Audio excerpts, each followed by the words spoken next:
बड़ा आंदोलन करेंगे और गाड़ियां हम नहीं चलाने देंगे। ये कानून तो बिल्कुल नहीं चाहिए सर। एक ड्राइवर जो जगह जगह पे मार खाता है, जगह जगह पे उसकी बेइज्जती की जा रही। का माँ बाप और इनकी बीवियां परेशान हो जाती घर पे मिलने के लिए। इनकी जन्म देने वाली माँ और बच्चों से पूछो क्या हालत होती है।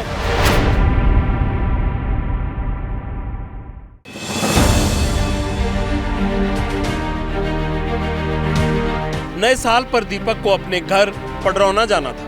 दीपक हरियाणा से गोरखपुर तक तो पहुंच गए, लेकिन गोरखपुर से पडरौना का सफर काफी भारी पड़ गया, क्योंकि साल के पहले ही दिन ड्राइवरों ने हड़ताल कर दी और बसों का चक्का जाम कर दिया। सर सुबह हम 7 बजे उतरे थे गोरखपुर, यहाँ पर आए तो यहाँ पर पता चला कि बस की हड़ताल चल रही है। तो सुबह से यहीं बैठे हम कि वाहन आएगा कोई इंतजाम होगा तब जाएंगे। अब क्या करेंगे आप? सर अभी तो देख रहे हैं, वेट कर रहे हैं, गाड़ी मंगाए घर से, वो आएगी तब जाएंगे। हड़ताल से गोरखपुर में जो हाल है वैसा ही आगरा बस अड्डे पर भी रहा। सैकड़ों यात्री अपने सफर के लिए बस स्टैंड पहुंचे तो पता चला ड्राइवरों ने एक कानून के विरोध में ऑल इंडिया हड़ताल छेड़ रखी है, जिसके खिलाफ ड्राइवर हल्ला मचा रहे थे और बस अड्डों पर फंसे मुसाफिर झल्लाने लगे, परेशान होने लगे। मुझे एटा जाना है, 12 बजे का खड़ा हुआ हूँ, 2 घंटे का सफर है, 2.5 घंटे ही हो गए मुझे। ऐसे कैसे जाएगा? सरकार के नए नए कानून लेके आती है, क्या है ये? जनता को परेशान करना और कुछ नहीं है। राजीव जिस कानून का जिक्र कर रहे थे उसका नाम है हिट एंड रन एक्ट।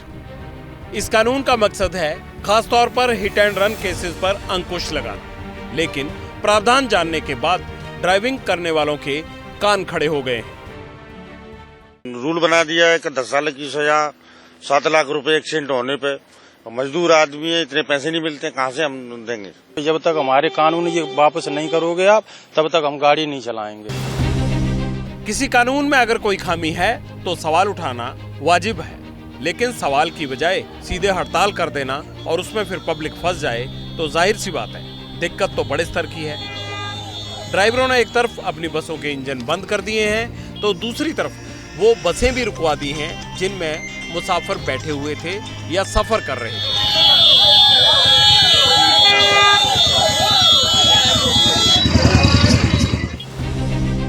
बसों की आवाजाही ठप है, कड़ाके की सर्दी में खमियाजा मुसाफिर भुगत रहे हैं। चक्के ट्रकों के भी नहीं चल रहे, जिसके भरोसे पूरे देश का सप्लाई चेन है। टैंकर नहीं चले तो मध्य प्रदेश के कुछ शहरों में डीजल पेट्रोल का टोटा हो गया। बालाघाट के पेट्रोल पंपों पर तो तेल ही नहीं बचा, उसे भरवाने के लिए लोगों की कतार लग गई। 2 घंटे से खड़े हुए हैं, आज तक हमें पेट्रोल नहीं मिला।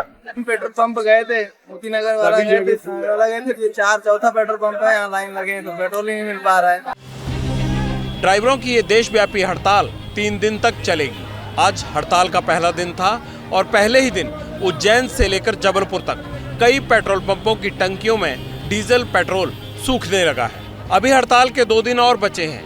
पेट्रोल डीजल से भरे टैंकर यूं ही खड़े रहे तो अंदाजा लगाइए 2 दिन बाद हालात क्या होंगे।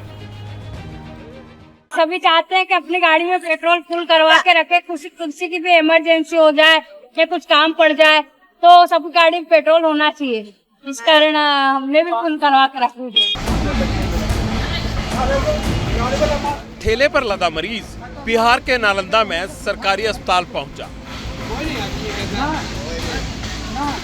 ऐसा नहीं कि नालंदा में पब्लिक ट्रांसपोर्ट की कोई कमी है, लेकिन मरीज को ठेले का सहारा इसलिए लेना पड़ा क्योंकि देश के कई हिस्सों की तरह बिहार में भी पब्लिक ट्रांसपोर्ट का चक्का जाम था।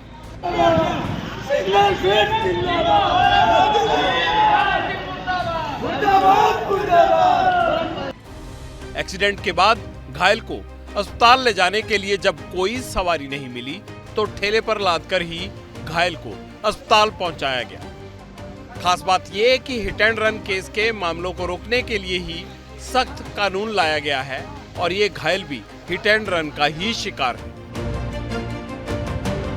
दुकान जा रहा था काम करने के लिए। अच्छा। और वहीं रास्ते ही में एक्सीडेंट कर चाय पी रहे थे वहाँ पर मालार धक्का और बाद में बस हमारा ठेला पर जबरदस्ती से वहाँ पर लोड कर दिया सब पब्लिक लोग। आज बस या सवारी गाड़ियां चल रही होती तो सड़क हादसे के शिकार को ऐसे अस्पताल लाने की नौबत नहीं आती, लेकिन इस आदमी को जिसने टक्कर मारी वो फरार हो गया। अब उसे 10 साल जेल काटने की नौबत आ गई है, क्योंकि सड़कों पर ऐसी घटनाएं ना हो, इसीलिए देश में हिट एंड रन कानून लागू हो चुका है। हिट एंड रन कानून सड़क हादसों पर लगाम लगाने के लिए है। खासतौर पर हिट एंड रन के मामलों पर रोक लगाई जा सके, इसमें हादसे की खबर दिए बिना फरार होने पर सख्त सजा का प्रावधान है। कानून को 2 कैटेगरी में बांटा गया है। पहली श्रेणी में लापरवाही से ड्राइविंग करते हुए हादसा हुआ और मौत की वजह ड्राइवर है तो वो गैर इरादतन हत्या नहीं होगी। इसके लिए 5 साल तक की जेल और जुर्माने की सजा का प्रावधान है। दूसरी श्रेणी में ड्राइवर की लापरवाही से मौत और मौके से फरार होने पर इसमें आरोपी को पुलिस या मजिस्ट्रेट को खुद ही हादसे की जानकारी देनी होगी। अगर वो ऐसा नहीं करता है तो 10 साल तक की सजा और 7 लाख रुपए तक का भारी भरकम जुर्माना लगेगा। अकस्मात तो किसी भी व्यक्ति से किसी भी स्थिति में हो सकता है। एक गाड़ी चलाता रहे एक व्यक्ति और रास्ते में कोई भी बेध्यान हुआ या कोई रश कर आ गया और अकस्मात हो गया। अकस्मात करने के बाद वो व्यक्ति स्वयं उसको पुलिस स्टेशन या तो हॉस्पिटल ले जाता है तो इसके लिए कम सजा का प्रावधान किया है। और हिट एंड रन केस मरता हुआ छोड़कर कोई भाग जाता है तो इसके लिए हमने 10 साल की सजा का प्रावधान किया। और मैं मानता हूं कि इससे हिट एंड रन के केस में काफी कमी आएगी। बस चालक हो या फिर ट्रक ड्राइवर, इसी सख्त प्रावधान से सब परेशान हैं, ये सोचकर कि सड़क पर गलती किसी की भी हो, गर्दन सिर्फ उसी की नपेगी जिसके हाथ में गाड़ी का स्टीयरिंग होगा। हम सरकार से एक बार फिर अपील करते हैं कि इस मुद्दे को, गंभीर मुद्दे को, जो एक सीरियस इशू बनते जा रहा है देश के लिए, परिवहन उद्योग के लिए, चालकों के लिए, जल्द से जल्द इसमें संज्ञान लें और इसको सुलझाने की कोशिश जल्द करें कि ये बहुत देरी ना हो जाए।